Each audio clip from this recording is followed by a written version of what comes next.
Avez-vous déjà fréquenté quelqu'un de particulièrement dérangé et rancunier? Ou peut-être l'avez-vous été vous-même, n'est-ce pas? Something is not right about this whole story. She's bleeding real bad. Somebody stabbed her. I was in room 214. I heard screaming. Are you Soaked in blood that's not mine? Yes. Hola, todos! J'espère que vous allez bien pour commencer. Pour ceux qui ne sont pas encore au courant, j'ai écrit mon deuxième livre, mais cette fois c'est une histoire vraie de true crime. Il va être édité par une maison d'édition classique si on atteint 150 précommandes. C'est-à-dire que si on atteint cet objectif, il sortira en point de vente officiel. Donc toi qui me regardes là, oui, c'est à toi que je m'adresse. Si tu veux me soutenir dans mon travail et m'aider à atteindre ce nouvel objectif dans ma vie, je te laisse dans un commentaire épinglé et en espace info le lien pour le précommander. Donc vous le voyez, il est là. N'est-il pas magnifique? Et pour info, le nom des 150 premiers précommandeurs sera mentionné dans le livre, vu que c'est grâce à vous que j'aurai pu atteindre cet objectif. Donc merci. Ce que je vous propose à présent, c'est de cesser les digressions ici et maintenant. Je vous laisse vous installer tranquillement et puis je vous dis à tout de suite. An abandoned car. She said, "Do you know I could kill you and your family right now?" A messy breakup. And a missing woman rocked a small Georgia city in 2011 until 7 years later when police receive a harrowing 911 call. She's bleeding real bad. Somebody stabbed her. Pour l'affaire d'aujourd'hui, direction la ville de Lithonia, dans l'état de Géorgie. Lithonia se trouve dans la banlieue d'Atlanta et c'est une toute petite ville, vu qu'elle compte à peine 2500 habitants. Et c'est ici que vit Shondell McLeod. Shondell est né en mai 1976 au Guyana, en Amérique du Sud. Ça se trouve juste au-dessus du Brésil, et on peut dire que c'est un pays qui est plutôt pauvre, même très pauvre. Et à ne pas confondre avec la Guyane française, qui se trouve également en Amérique du Sud. Pour en revenir à Shondell, on n'a pas énormément d'informations sur sa famille ou sur son parcours de vie quand elle était enfant, mais ce qu'on sait, c'est qu'elle est très proche de sa mère, Badicea McLeod, et qu'elle a 8 frères et sœurs, dont elle est également très proche. Et c'est en 1989 que Shondell et sa famille s'installent aux États-Unis, dans l'état de Géorgie précisément, et à ce moment-là, elle avait 13 ans. Même si ça a été une belle opportunité pour la famille McLeod, c'est vrai que ça a été un changement de vie assez difficile. Mais au fil des mois et des années, tout le monde a fini par s'intégrer dans cette nouvelle vie. Shondell suit une scolarité plutôt classique et après le lycée, elle trouve un emploi de cuisinière dans une maison de retraite à Lawrenceville. C'est à environ 30 km de chez elle. Ce qui ressort des témoignages des personnes qui ont travaillé avec elle ou qui l'ont eu comme cuisinière dans cette maison de retraite, c'est qu'elle est dévouée au travail. C'est un amour pour dire les choses clairement. Elle adore faire à manger pour les résidents et elle fait toujours en sorte que ce soit bon. En fait, elle sait que la nourriture, ça peut jouer un rôle sur le moral. Et elle est adorable avec tout le monde. En tout cas, c'est ce qui ressort. C'est une femme adorable. Et c'est également ce qu'il ressort des témoignages de sa famille. Shondell, c'est une jeune femme qui est très gentille, qui est très douce. Et elle pense avoir trouvé sa voie en étant cuisinière. Disons qu'elle a une vie qui lui plaît, elle a un bon travail, elle a une jolie maison à Lithonia et elle s'entend très très bien avec sa famille, surtout avec sa mère, Badicea. Sur le plan sentimental, Shondell est lesbienne et assumée, c'est-à-dire que toute sa famille le sait et l'accepte. Elle a eu plusieurs histoires tout au long de sa vie, certaines qui étaient longues, d'autres qui étaient plus courtes, et au moment des faits, c'est-à-dire en 2011, elle s'est récemment séparée. Alors ça a été une séparation qui a été très compliquée, mais en réalité c'était la relation en elle-même qui était compliquée et même toxique. On va en reparler plus tard bien sûr, mais dorénavant Shondell est célibataire et heureuse. Sauf que le samedi 24 ou le dimanche 25 septembre 2011, elle disparaît dans d'étranges circonstances. Alors petite parenthèse, on ne sait pas précisément quel jour elle a disparu parce que les sources divergent sur ce point. Sur plusieurs sites officiels du gouvernement, c'est indiqué que c'est le 24 septembre, mais dans certains documentaires où la propre mère de Shondell témoigne, c'est précisé que c'était le 25 septembre. Mais pour vous faciliter la compréhension de cette histoire, je vais m'arrêter sur le 24 septembre, parce que si à chaque fois je dois dire le 24 septembre ou le 25 septembre, ça peut vous embrouiller. Donc ce jour-là, le samedi 24 septembre 2011, Shondell travaille. Elle est censée commencer à 5h du matin, comme tous les matins, mais quand sa collègue arrive un petit peu plus tard dans la matinée, Shondell n'est pas là. Elle n'est nulle part dans la maison de retraite, et sa voiture n'est pas sur le parking. Mais le plus étrange, c'est que la porte de la cuisine qui donne sur l'extérieur de la maison de retraite est ouverte, et la lumière est éteinte. C'est comme si Shondell était partie précipitamment du travail en oubliant de refermer la porte derrière elle. Pourtant, cette collègue n'a reçu aucun SMS de la part de Shondell qui l'aurait prévenu qu'elle devait s'absenter en urgence, par exemple. Rien. Cette collègue contacte d'autres employés pour savoir si quelqu'un sait où se trouve Shondell, mais personne ne sait, personne ne l'a vue et personne n'a reçu de SMS de sa part. Et quand on tente de l'appeler sur son téléphone portable, pas de réponse. Alors petite précision, on ne sait pas si le téléphone portable était sur messagerie ou si ça sonnait mais personne ne répondait, mais en tout cas ce qui est sûr c'est qu'ils n'ont pas obtenu de réponse. Au fil de la matinée, les collègues de Chandel tentent de pas trop s'inquiéter. Ils se disent qu'elle a peut-être eu un problème, on va dire d'ordre personnel, peut-être que son téléphone est cassé et que c'est pour ça qu'elle ne rappelle pas au travail. Donc personne ne prévient la police finalement. Ils se disent que Chandel finira par les appeler au cours de la journée pour leur expliquer son absence. Sauf qu'ils n'ont aucune nouvelle de Chandel tout au long de la journée. Et en début de soirée, c'est la famille de Chandel qui commence à s'inquiéter. Elle devait se rendre chez sa mère pour dîner avec elle et d'autres membres de sa famille, mais elle n'est pas venue. Et quand on tente de l'appeler pour savoir où elle se trouve, pas de réponse. Ça ne ressemble pas du tout à Chandel. Elle est très très proche de sa famille, comme je l'ai dit. Si elle avait eu un empêchement, elle aurait prévenu sa mère. D'ailleurs, Badisséa sent que quelque chose ne va pas. En fait, elle et sa fille ont l'habitude de s'appeler tous les jours, sans exception. Et c'est vrai qu'aujourd'hui, Chandel ne l'a pas appelée. Badisséa ne s'était pas forcément inquiétée dans la journée parce que sa fille travaille, c'est pas une enfant, elle a 35 ans, ça arrive d'être occupée. Mais qu'elle ne vienne pas dîner sans la prévenir. Le soir même, Badisséa contacte la police pour reporter la disparition de sa fille et les autorités prennent tout de suite son signalement au sérieux. Faut croire que Badisséa était très très convaincante parce qu'habituellement, dans le cas de disparition d'adultes, les autorités prennent pas ça tout de suite au sérieux, ils disent qu'il faut attendre 48 heures. Mais là, c'est pas le cas, la police est très réactive. Cela dit, elle n'écarte aucune piste, ça pourrait être un départ volontaire par exemple. Et qui dit départ volontaire dit organisation, on est d'accord. Donc ce que la police fait dans un premier temps, c'est vérifier les relevés téléphoniques et les relevés bancaires de Chandel. S'il y a du mouvement, ça peut renforcer la piste du départ volontaire, sauf que là, c'est pas le cas. Il n'y a plus aucun mouvement sur le téléphone et le compte bancaire de Chandel depuis la matinée. Autant vous dire que c'est très très inquiétant ça. Les jours qui suivent, les enquêteurs interrogent les collègues de Chandel, mais personne ne sait où elle se trouve. En fait, ils pensent qu'elle est bien venue travailler ce matin-là parce que la porte de la cuisine était ouverte, mais personne ne l'a vue dans la maison de retraite. C'est comme si elle s'était évaporée. La police vérifie la maison de Chandel à Lithonia et la porte d'entrée est fermée. Il n'y a pas sa voiture dans l'allée. Les enquêteurs interrogent également les voisins de Chandel et l'un d'eux affirme que le matin de sa disparition, très tôt, il l'a aperçue au volant de sa voiture, une Nissan Versa de 2011. C'était probablement pour se rendre au travail, vu qu'il était 4h30 du matin.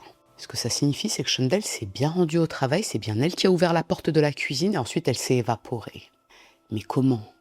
Quelques jours après, des agents de police qui patrouillent par hasard repèrent le véhicule de Chandel près d'une maison abandonnée à Lithonia et il y a un homme au volant.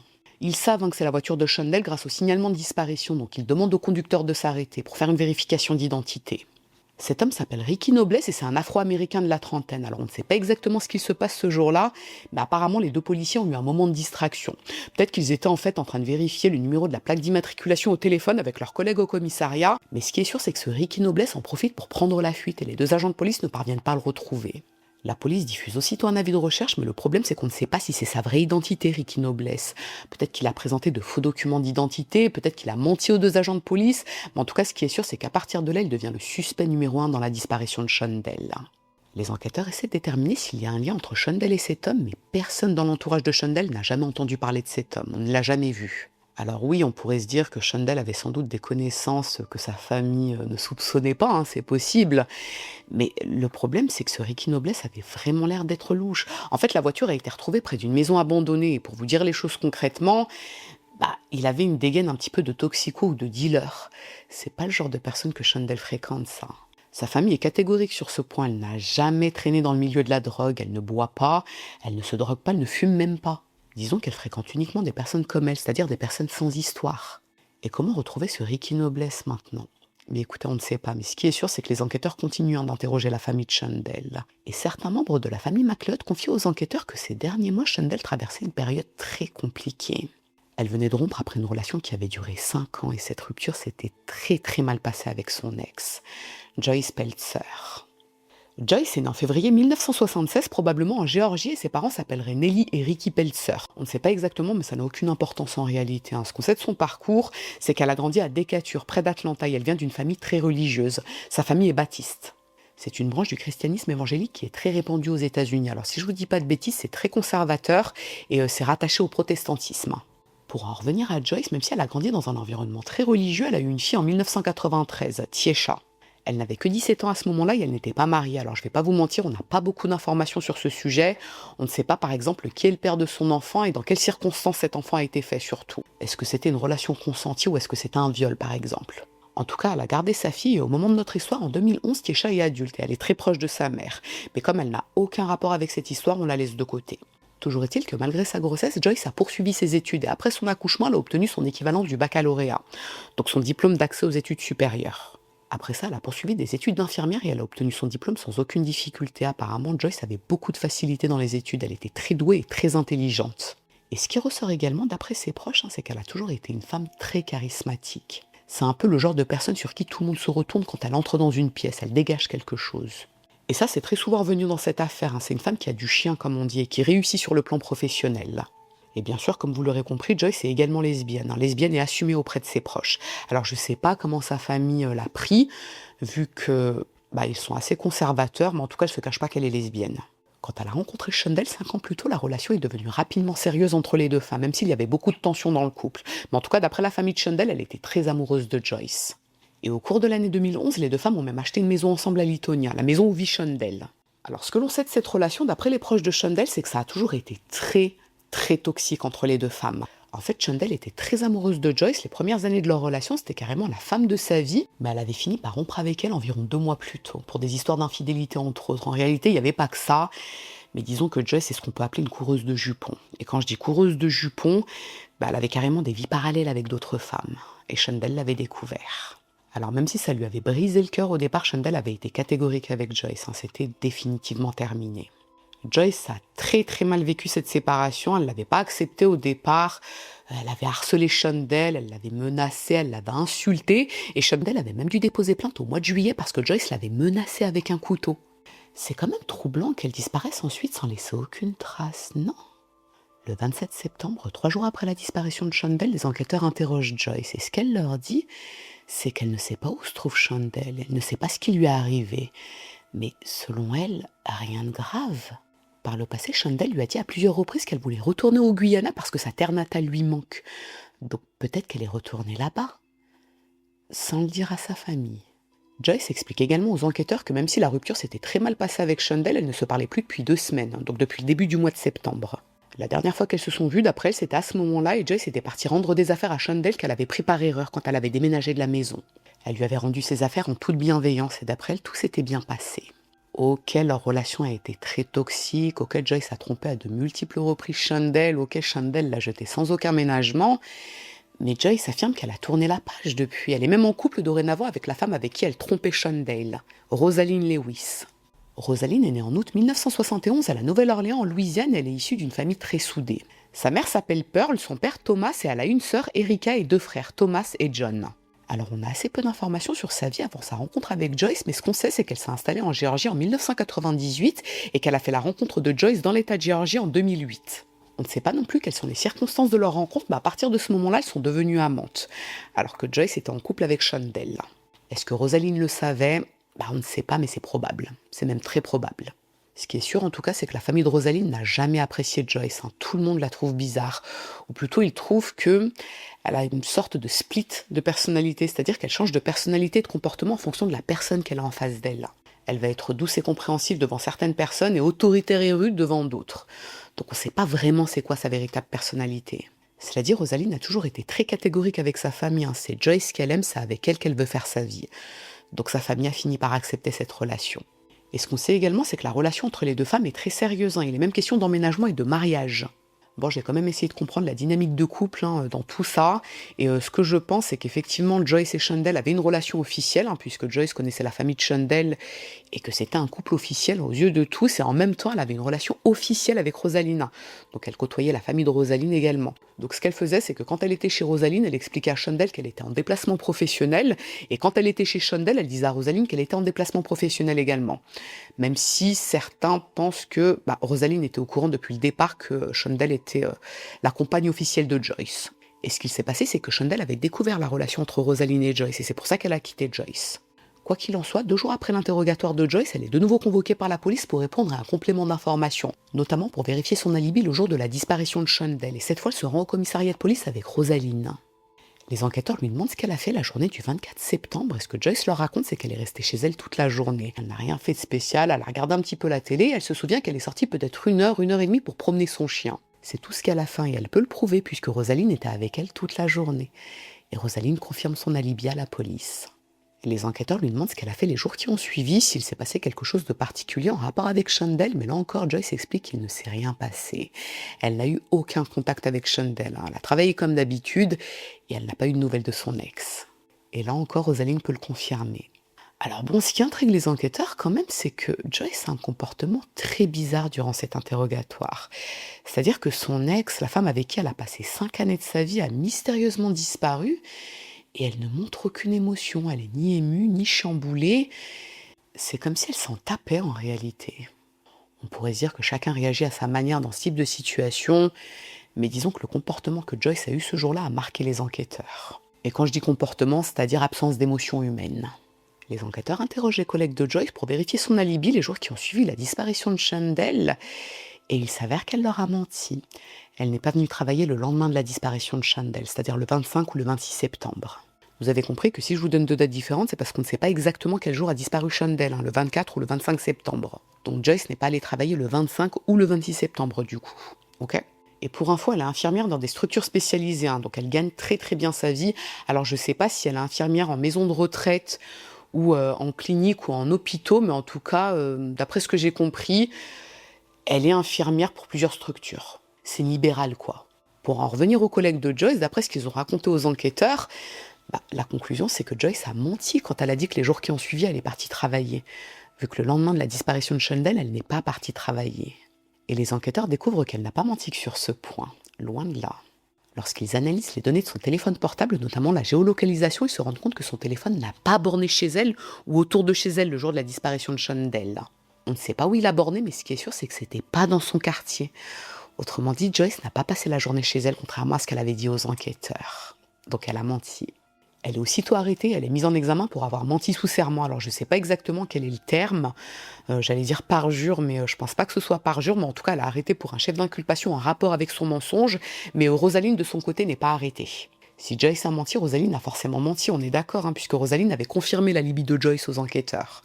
Mais à ce moment-là, si j'ai bien compris l'histoire, les autorités ne trouvent pas ça forcément utile d'arrêter Rosaline également, parce qu'ils ne pensent pas qu'elle est impliquée dans la disparition de Chandel.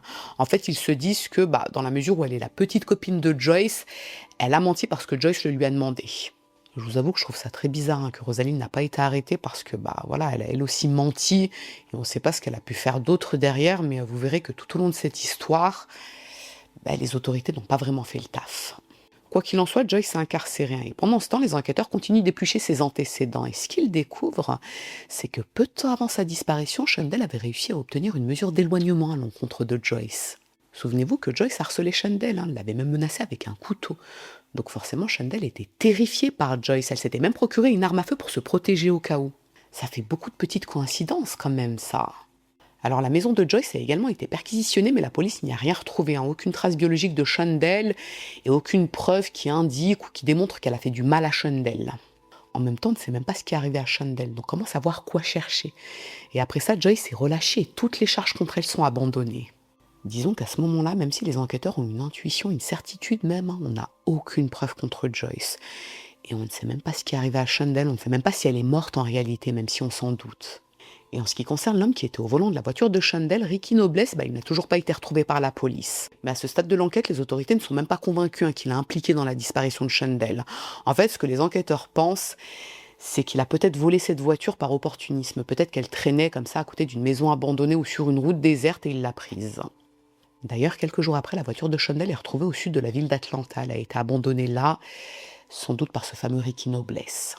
Elle est fouillée et analysée, on retrouve plusieurs choses intéressantes. Tout d'abord, il y a une bâche en plastique et une roue de secours sur la banquette arrière de la voiture. Et les 4 roues de la voiture sont incrustées de boue et la carrosserie est abîmée. Alors quand je dis intéressant, en réalité pour le moment ça sert pas vraiment les enquêteurs, parce qu'on ne sait pas si la voiture était dans cet état avant la disparition de Chandel. Mais on verra après qu'il y a une explication à l'état de la voiture, mais pour le moment ça ne permet pas aux enquêteurs de savoir où se trouve Chandel ou ce qui lui est arrivé. Et à ce stade, l'enquête est dans une impasse, et elle va y rester encore pendant plusieurs années.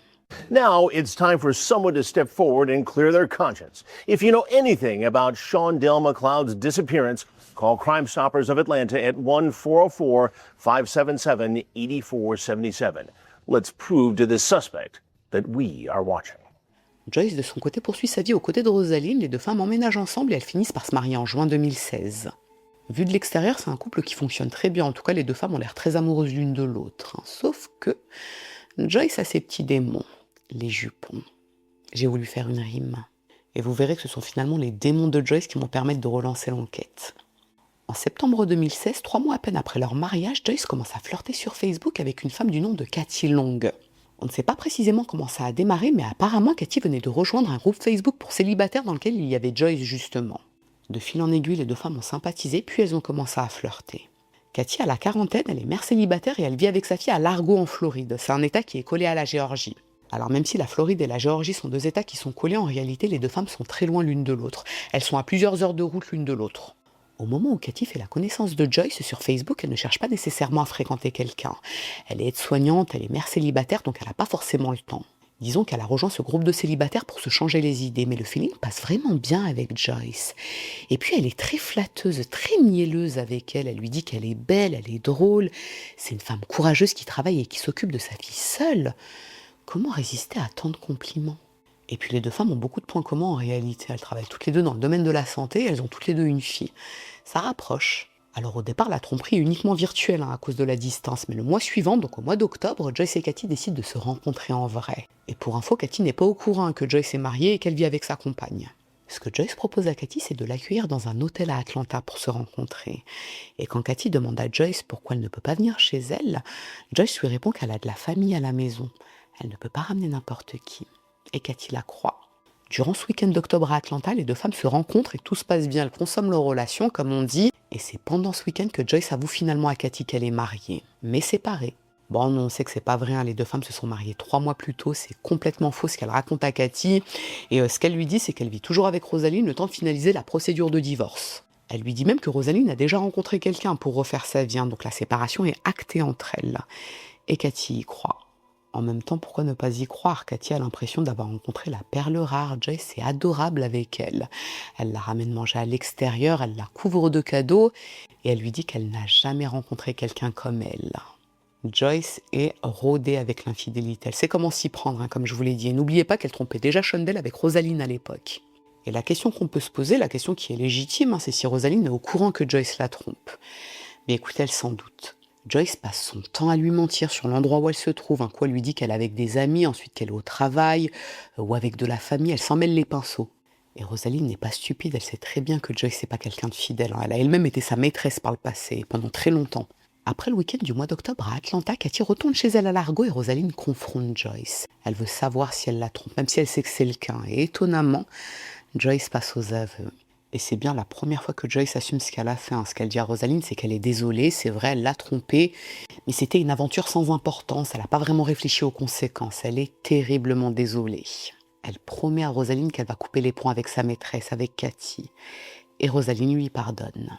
En fait, ce que pense Rosaline à ce moment-là, c'est qu'elle ne veut pas gâcher une relation de 8 ans, elle vient à peine de se marier, et après tout... Si c'est la première fois que Joyce la trompe, elle peut lui pardonner. Elle ne se doute pas que Joyce, en réalité, la trompe depuis le départ. Et ce qu'elle ne sait pas non plus, c'est que Joyce n'a absolument pas l'intention de rompre avec Cathy. Loin de là.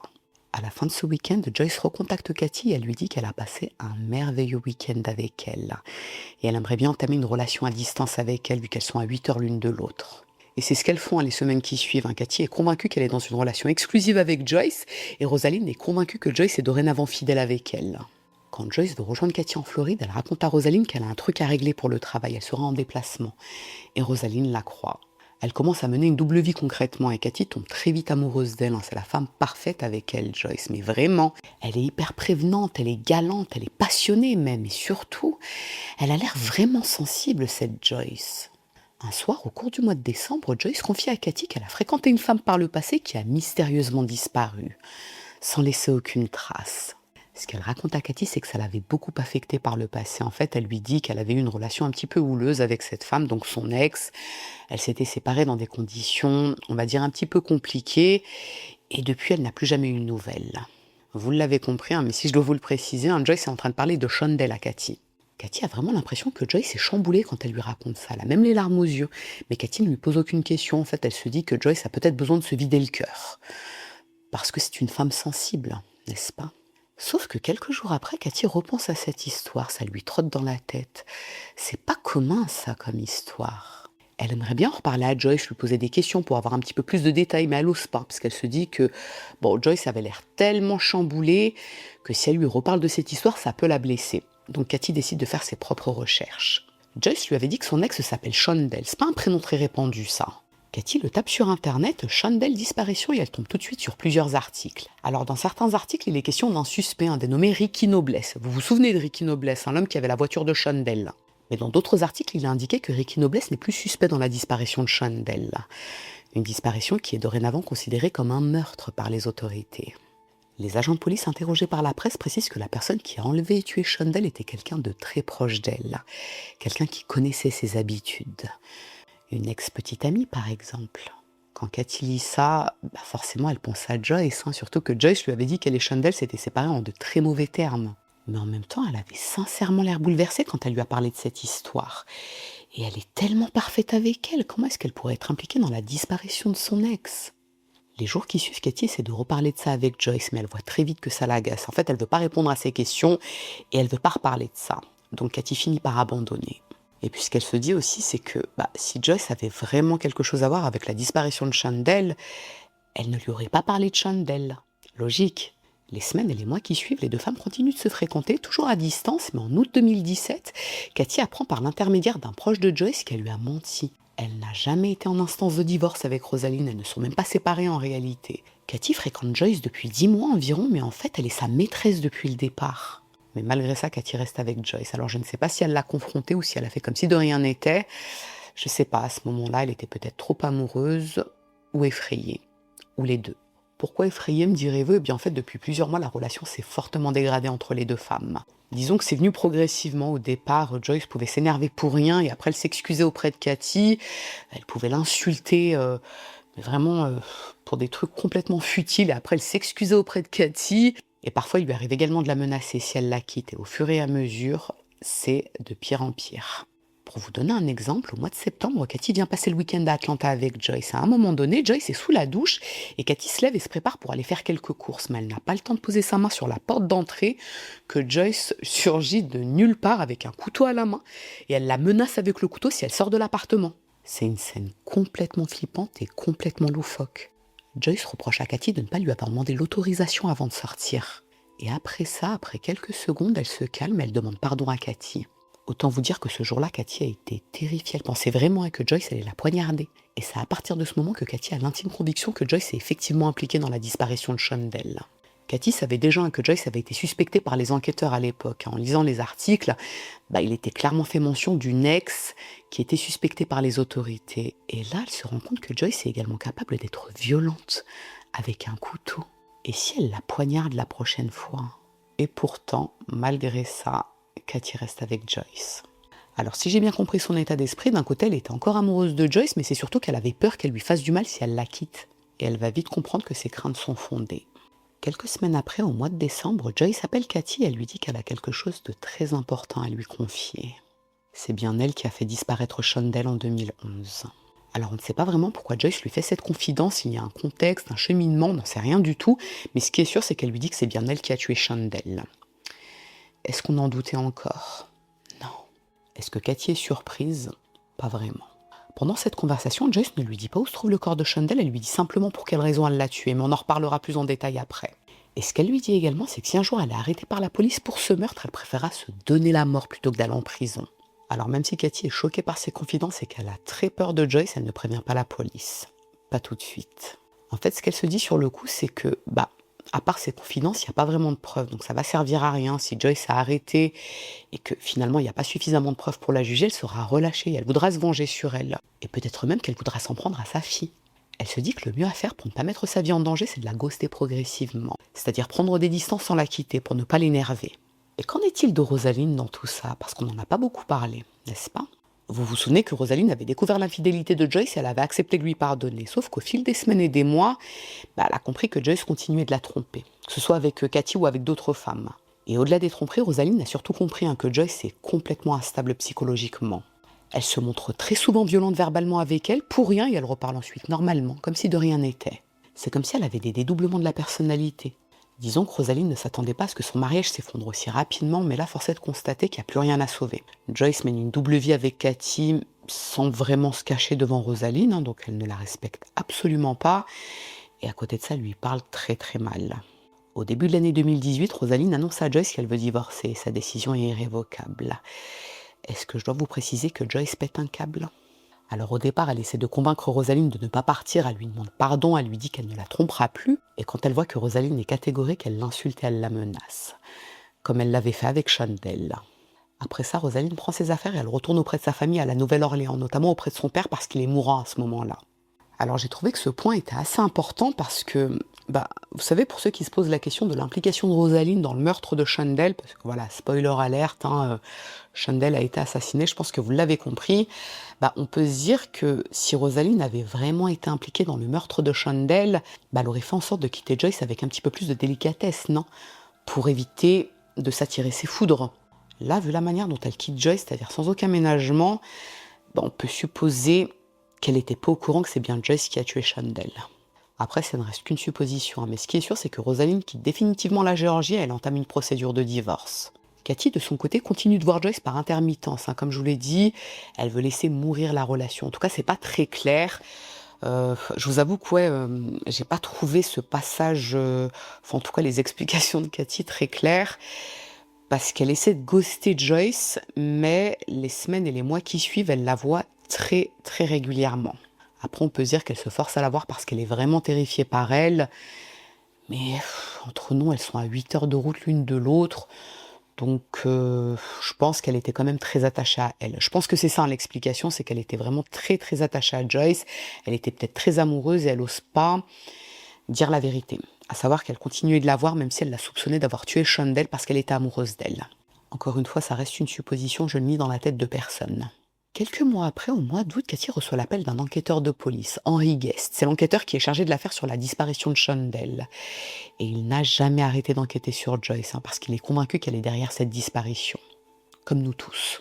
En fait, en enquêtant, Henry Guest a découvert que Joyce fréquente Cathy depuis presque 2 ans maintenant. Donc ce qu'il explique à Cathy, c'est que il enquête sur cette disparition et il aimerait savoir si Joyce lui a déjà fait des confidences à propos de Shondell. Est-ce qu'elle lui a dit par exemple qu'elle avait fait du mal à Shondell ? Ce que Cathy dira plus tard, c'est que pour elle, cet appel, c'était une aubaine. En fait, elle n'osait pas appeler la police pour parler des confidences de Joyce. Elle n'avait pas de preuves et elle était terrifiée par Joyce. Et voilà que la police la contacte. Bon, de toute façon, sur le plan légal, c'est très risqué si elle ne dit rien. Donc elle raconte, toi, cet inspecteur de police. Oui. Joyce lui a confié que c'est bien elle qui est derrière la disparition de Shondell. C'est elle qui l'a tuée. Et pour info, à ce moment-là, ça fait 7 ans que Shondell a disparu. Ou plutôt qu'elle a été tuée. Alors ce qu'il est quand même important de préciser, c'est qu'à ce stade de l'enquête, il n'y a toujours aucune preuve contre Joyce. Oui, ok, les enquêteurs ont le témoignage de Cathy, mais c'est pas suffisant ça pour un procès.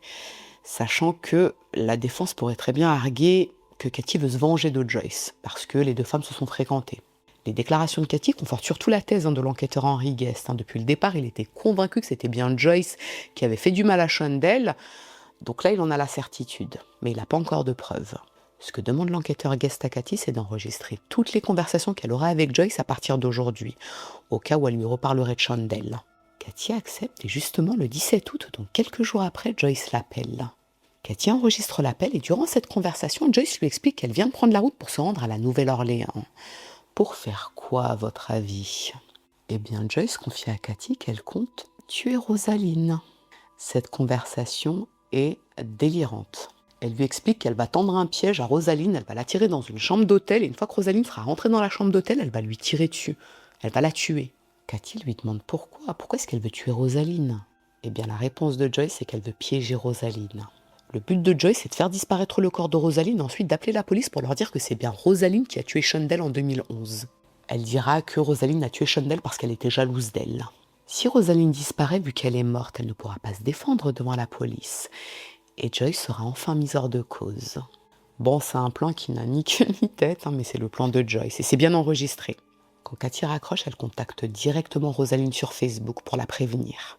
Elle sait qui est Rosaline, puisque souvenez-vous qu'un ami en commun avec Joyce lui avait dit que Joyce n'était pas divorcée, qu'elle vivait en concubinage avec sa femme. Donc elle sait qui est Rosaline. Et quand Rosaline voit le message de Cathy, elle prend tout de suite ça au sérieux. Elle sait que Joyce est complètement déséquilibrée. Elle est convaincue qu'elle pourrait lui faire du mal. Elle a été avec elle pendant 8 ans. Et elle sait de quoi elle est capable à présent. Donc elle se rend au commissariat de police le plus proche de chez elle. Elle leur explique que son ex veut la tuer. Wife is here in town. She threatened me a few weeks back here. Your wife? Yes, my wife. Okay. A few months ago, I left my wife. She was cheating. Long story short, I left, turned off everything, and the woman that she was involved with said that when I turned everything off, went ballistic and saying how much she hated me. She was about to knock me off and kill me and all this other. La question que je me suis posée, que vous vous posez aussi certainement, c'est si Cathy a contacté les autorités, parce qu'elle avait enregistré cette conversation. Mais écoutez, j'en ai aucune idée. On peut supposer que oui, sinon ce serait quand même incompréhensible, mais ce qui est sûr, c'est que les autorités de Géorgie ne lancent pas d'avis de recherche pour retrouver Joyce, et ni les autorités de Louisiane. C'est complètement fou, et un deuxième meurtre aurait pu être évité, si les autorités avaient fait le taf. En tout cas, ce qui est sûr, c'est que ce jour-là, Joyce ne parvient pas à faire de mal à Rosaline parce qu'il y a de la famille chez elle. Et les jours et les semaines qui suivent, Rosaline n'a pas de nouvelles de Joyce.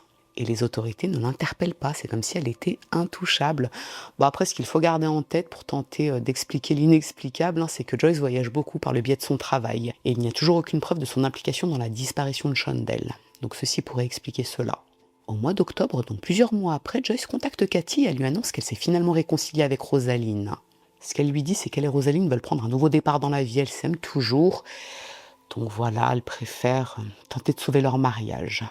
Donc Joyce ne pourra plus venir voir Cathy en Floride. Est-ce que c'est vrai? Absolument pas.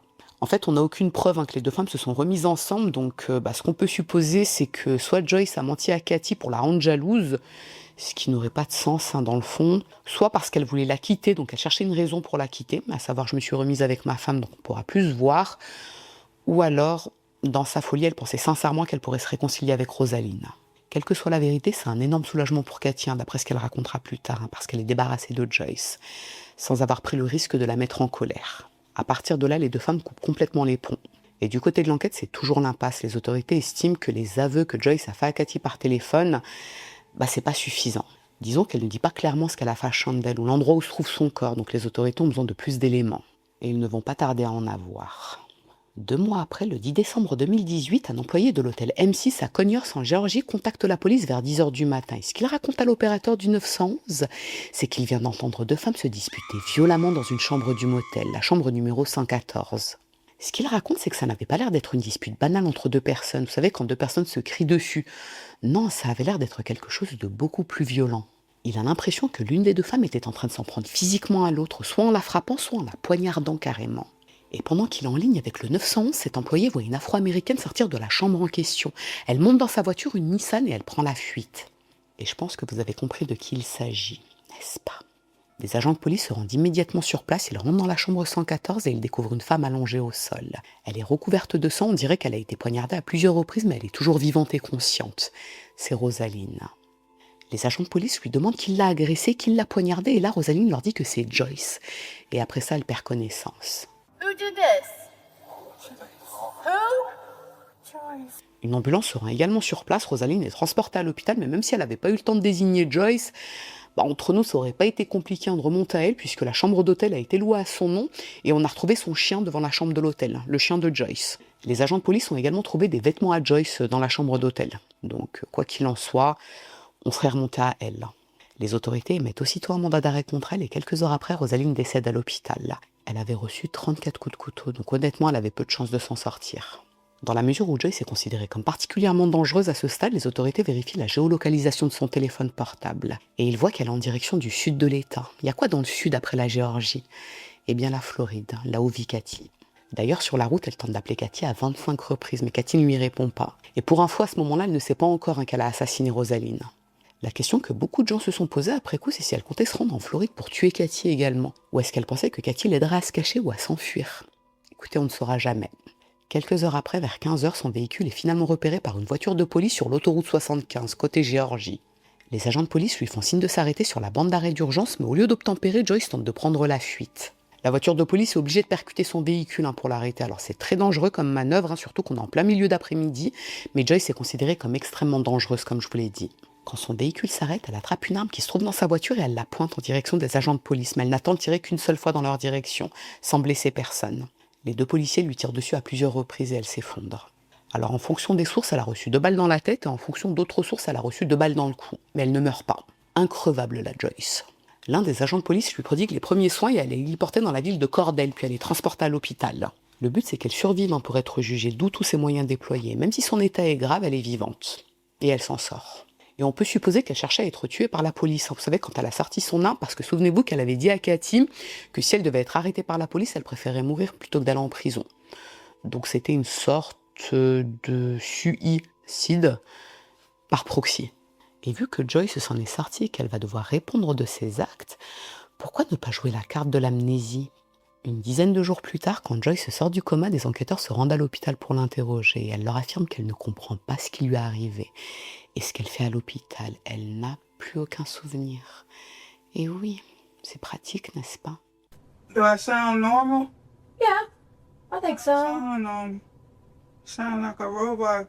Do you understand where you are now? I don't know what you say. Do you know what your warrants are? Do I know what it's on? What the warrants are for? Well, how many of them? You got two. You got two warrants. 2 warrants. Yes. One for aggravated assault Okay. and one for murder. And murder for who? I think you know who. Le problème, voyez-vous, c'est qu'elle a été auscultée par des médecins qui ont déterminé qu'elle n'a subi aucune lésion neurologique. Concrètement, il n'y a aucune raison qu'elle ait perdu la mémoire. Donc arrête de te foutre de notre gueule, Joyce. Bon, de toute façon, les enquêteurs ont toutes les preuves que c'est bien elle qui a tué Rosaline. Là, je veux dire, sur ce point, il n'y a pas vraiment de doute possible.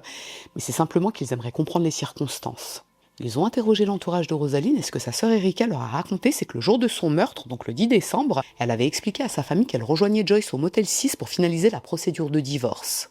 Rosaline relançait depuis plusieurs mois Joyce pour finaliser la procédure et Joyce s'y opposait systématiquement. Mais ce jour-là, ou peut-être la veille, elle avait appelé Rosaline pour lui dire qu'elle était d'accord. Elle acceptait de lui rendre sa liberté. Erika avait tout tenté pour dissuader Rosaline de se rendre à l'hôtel. Elle lui avait dit que c'était très dangereux vu que Joyce avait menacé de la tuer quelques mois plus tôt. Mais Rosaline y était quand même allée parce qu'elle était convaincue que c'était la seule façon pour elle de se débarrasser de Joyce définitivement. Et vous l'avez compris, c'était un piège en réalité. Il n'y avait pas de papier de divorce dans cette chambre d'hôtel. C'était un guet-apens pour la tuer. Quelques semaines après, au début de l'année 2019, Joyce est transférée à la prison de Conyers dans l'attente de son procès. Et elle est complètement rétablie à présent. Vu qu'elle va mieux, les enquêteurs l'interrogent de nouveau sur le meurtre de Rosaline. Et ils en profitent pour lui poser quelques questions sur Chandel. Et oui, ils ne l'ont pas oublié, cette disparition. Et Joyce finit par passer aux aveux. Enfin, pas vraiment. C'est plutôt qu'elle sait ce qui est arrivé à Chandel. Mais ce n'est pas ce qu'on croit. Elle va bien sûr tout nous expliquer. Ce qu'elle raconte, c'est qu'à l'époque, elle trompait effectivement Chandel avec Rosaline. Mais au fil des mois, Rosaline a commencé à nourrir une obsession vis-à-vis de Chandel. Elle était terriblement jalouse d'elle. Parce qu'elle voulait Joyce rien que pour elle. Joyce ne donne pas énormément de précisions sur les circonstances de la disparition, ou plutôt du meurtre de Chandel, mais ce qu'elle raconte, c'est que quelques temps après, Rosaline lui a avoué qu'elle avait tué Chandel. D'après Joyce, Rosaline lui avait dit qu'elle avait enterré le corps de Chandel dans la réserve Arabia Park en Géorgie. C'est à une dizaine de minutes de route de Litonia, là où vivait Chandel. Est-ce que je dois vous préciser que les enquêteurs ne croient absolument pas à cette histoire? Faut pas oublier que les enquêteurs ont en main l'enregistrement que Katia a fait dans lequel Joyce explique qu'elle va tendre un guet-apens à Rosaline pour lui faire porter le chapeau. Là, c'est précisément ce qu'elle est en train de faire. Joyce est au pied du mur, mais elle continue de mentir. Mais après, comme on dit, qui ne tente rien n'a rien. Les autorités lancent quand même des recherches dans la réserve Arabia Park. Ils se disent que Joyce a peut-être dit la vérité sur ce point pour crédibiliser sa version selon laquelle Rosaline serait responsable du meurtre de Chandel. Il y a même une équipe de chiens-pisteurs spécialisée dans la recherche de cadavres qui est envoyée sur place. Mais ça ne donne rien. Et à l'heure actuelle, même si on sait que Chandel est morte, il n'y a aucun doute là-dessus, on ne sait toujours pas ce qui lui est arrivé ou où se trouvent ses restes. Et la question que se posent les enquêteurs et qu'on se pose tous en réalité, moi la première, c'est si Rosaline a été impliquée d'une façon ou d'une autre dans le meurtre de Chandel. Parce qu'oubliez pas qu'elle avait fourni un alibi à Joyce en 2011. La réponse est la suivante, on ne sait pas, et on ne le saura jamais. Certains membres de la famille de Rosaline pensent qu'elle avait peut-être des doutes, ou peut-être que Joyce le lui avait confié. Mais d'autres membres sont convaincus qu'elle ne savait rien. Bon, ça paraît quand même difficile à croire, parce que Joyce a quand même confessé à Cathy qu'elle avait tué Chandel. Et elle connaissait depuis bien moins longtemps Cathy que Rosaline. Donc pourquoi est-ce qu'elle se serait confessée auprès de Cathy, mais pas auprès de Rosaline? Ça n'a pas de sens. Et en même temps, ce qu'on peut se dire également, c'est si Rosaline avait vraiment été impliquée dans le meurtre de Chandel, Joyce l'aurait dit à Cathy, non? Pourquoi elle aurait caché l'implication de Rosaline dans le meurtre de Chandel si elle était vraiment impliquée? Ma conclusion à moi, c'est qu'on est dans un entre-deux, à savoir que Rosaline l'a forcément su à un moment ou à un autre. Alors je ne sais pas si elle était au courant dès le départ, parce que si elle était au courant dès le départ, ça signifie qu'elle savait que Joyce était capable de tuer si on la quitte, et malgré ça, elle se serait rendue au motel pour voir Joyce seule. De toute façon, on n'aura jamais toutes les réponses dans cette affaire, puisque Joyce est une mythomane. Quoi qu'il en soit, en janvier 2021, elle finit par accepter un plaidoyer de culpabilité pour le meurtre de Rosaline. Et grâce à ça, elle échappe à la peine capitale qui est en vigueur en Géorgie. À la place, elle écope de la perpétuité avec possibilité de libération conditionnelle. Et pendant cette audience, Joyce est restée totalement impassible, du début à la fin. Elle n'a exprimé aucun regret. Bon, en même temps, si elle ne regrette pas, pourquoi faire semblant de regretter? De toute façon, elle échappe à la peine capitale. Elle va rien y gagner, en fait, en faisant semblant. Donc elle reste égale à elle-même. Et après ce procès, elle est finalement mise en examen pour le meurtre de Shondell McLeod. Enfin. Alors c'est vrai qu'on n'a pas énormément de preuves contre elle dans ce dossier, déjà parce que l'affaire remonte assez loin, mais les autorités se disent qu'avec le peu d'éléments qu'ils ont, notamment le témoignage de Cathy, ils peuvent la faire condamner. Sachant qu'elle a déjà été condamnée pour le meurtre de Rosaline et que les circonstances sont les mêmes, ça peut jouer en sa défaveur. Son procès s'ouvre en novembre 2023 dans le comté de DeKalb, et ce qui convainc surtout le jury, c'est le témoignage de Cathy, justement. Même s'il n'y a pas vraiment de doute, honnêtement, à ce stade, je pense qu'on est tous unanimes pour dire qu'il n'y a pas vraiment de doute. Ce que Cathy explique durant ce procès, c'est que Joyce lui avait fait des aveux, c'est vrai, mais surtout elle lui avait expliqué que si elle avait tué Shondell, c'est parce qu'elle l'avait définitivement quitté. Les deux femmes avaient acheté une maison ensemble, c'était une relation sérieuse, et Shondell avait osé la quitter, pour une infidélité de rien du tout. Joyce ne supporte pas qu'on la quitte, quoi qu'elle fasse, c'est elle qui décide. Joyce avait raconté à Cathy qu'elle avait tenté de raisonner Shondell, elle l'avait menacée, elle l'avait harcelée, elle l'avait insultée, mais Shondell avait été catégorique avec elle. Et le pire, c'est quand Joyce a découvert que Shondell avait déposé plainte contre elle en juillet 2011. Ça lui a fait péter un câble. Une plainte et une injonction d'éloignement contre elle, alors qu'elle l'aimait. D'après Cathy, ça a été ça l'élément déclencheur. C'est à partir de là que Joyce avait décidé de tuer Shondell. Chez les profils narcissiques, on appelle ça une mortification. Mortification. C'est un psy américain qui a développé ce sujet sur les pervers narcissiques. J'ai trouvé ça super intéressant ces derniers mois. J'ai dévoré ses vidéos et il a lui-même été diagnostiqué pervers narcissique. Donc il connaît son sujet. Je vais vous lire rapidement ce que j'ai écrit par rapport à ça, mais en gros, ce qu'il dit, c'est que quand APN subit une dénonciation publique comme une plainte, il ou elle, donc le ou l'APN, voudra détruire sa victime pour restaurer son image. Et on avait d'ailleurs déjà vu ça avec l'affaire Cheryl Keaton, que je vous épingle là, où là, Brad, c'est le PN originel.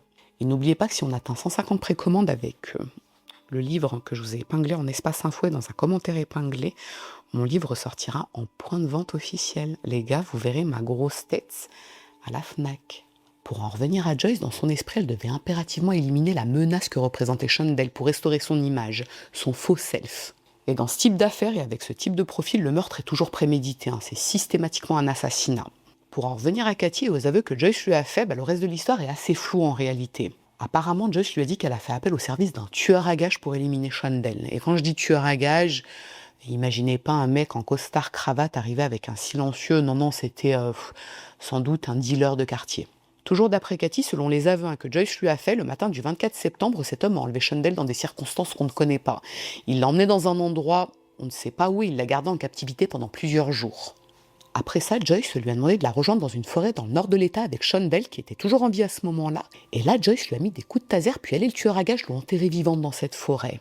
Shondell serait donc morte après avoir été enterrée vivante. C'est terrible comme histoire, mais en réalité, on ne sait pas ce qui est vrai et ce qui est faux. Est-ce que ce tueur à gages a vraiment existé? C'est la question. Est-ce que cet homme a vraiment existé ou est-ce que Joyce a inventé cette histoire auprès de Cathy pour se dédouaner d'une partie du meurtre de Shondell? Créer une sorte d'alter ego maléfique pour, on va dire, se dédouaner ou atténuer la responsabilité de ce qu'elle a fait elle-même. C'est un peu ce que font habituellement les pervers narcissiques et je suis convaincue que Joyce en est une. En tout cas, toujours d'après Cathy, Joyce lui avait bien confié que Shondell était enterré dans le nord de l'État. Le problème, c'est que lorsque Joyce avait été interrogée par les enquêteurs, elle leur avait dit que c'était Rosaline qui avait tué Shondell et qu'elle l'avait enterré près de chez elle, ce qui n'est pas dans le nord de l'État. Donc il y a une grosse divergence à ce niveau-là et on ne sait absolument pas comment faire pour démêler le vrai du faux avec les propos de Joyce. Et le problème, c'est que l'État de Géorgie est très très étendu. En fait, les autorités ne peuvent pas mettre en place des recherches pour couvrir toutes les forêts de l'État. Ça coûte beaucoup trop cher et ça prendrait peut-être plusieurs mois, voire plusieurs années. Tout ça sans être sûr de retrouver les restes de Shondell. Alors concernant Joyce, c'est sans grande surprise que pendant ce procès, elle clame son innocence. Elle maintient que c'est bien Rosaline qui a tué Shondell. Et d'après ses avocats, il n'y a aucune preuve contre elle, si ce n'est le témoignage de Cathy, qui est une ex, et qui pourrait avoir menti, parce qu'elle est une ex. Cette stratégie ne fonctionne absolument pas, puisque le 1er décembre, à l'issue du procès, Joyce est reconnue coupable de meurtre au premier degré. Elle est condamnée à la réclusion criminelle à perpétuité sans possibilité de libération conditionnelle. Elle est actuellement incarcérée à la prison de Pulaski dans l'État de Géorgie, et autant vous dire qu'elle ne sortira jamais du coup, puisqu'elle a pris perpétuité sans possibilité de libération conditionnelle. Pour vous parler un petit peu de la famille de Shondell, alors, bon, même si on ne sait toujours pas où se trouvent ses restes et ce qui lui est vraiment arrivé, tout le monde a été très satisfait de ce verdict parce que 12 ans après les faits, quelqu'un a enfin été condamné pour son meurtre. Mais le plus tragique quand même dans cette histoire, c'est que si Joyce avait été arrêtée à l'époque pour le meurtre de Shondell, eh bien Rosaline n'aurait pas été tuée. Après, je ne veux pas me faire la porte-parole des autorités de l'État de Géorgie, mais je ne sais pas s'il y avait suffisamment de preuves. Je sais que ça coûte cher les procès aux États-Unis, donc je peux comprendre que le bureau du procureur a été un petit peu frileux, parce qu'après, s'il perd, c'est définitivement perdu. Donc, je sais pas, dans ce type d'affaires, ouais, c'est vrai que le taf a été un petit peu bâclé, je pense. Ouais. Enfin bref, voilà tout pour cette affaire. J'espère qu'elle vous a intéressé. Moi, elle m'a passionné, mais vraiment, Joyce Peltzer. C'est la PN originelle. On avait le PN originel, Bradley Cunningham. Là, on a la PN originelle. C'est une dingo. C'est... Ouais. Et allez savoir si elle n'a pas tué d'autres meufs avant. Parce que je me dis, il n'y a pas de raison. En vrai, il n'y a pas de raison. Quand à ta trentaine, tu tues une fois, 2 fois. Qu'est-ce qui t'a empêché de le faire à ta vingtaine, finalement ? Et vous, n'hésitez pas à me mettre en espace commentaire ce que vous avez pensé de cette affaire. Et surtout, n'hésitez pas à soutenir mon travail si vous l'appréciez en précommandant ce livre. Mais dites-vous que si on atteint les 150 précommandes, ça, là, Boucassine, ça sera à la FNAC. Ce serait tellement incroyable. Ouais. Enfin, bon, en tout cas, je remercie ceux qui passent des précommandes et qui soutiennent ce que je fais. Je vais m'arrêter là, parce que je vais aller au cinéma. Donc, ce que je vous propose à présent, c'est que si cette affaire vous a intéressé, à défaut de vous avoir plu, n'hésitez pas à mettre un petit j'aime sous la vidéo, mais surtout, n'hésitez pas à vous abonner, c'est encore mieux. Je vous dis à très bientôt.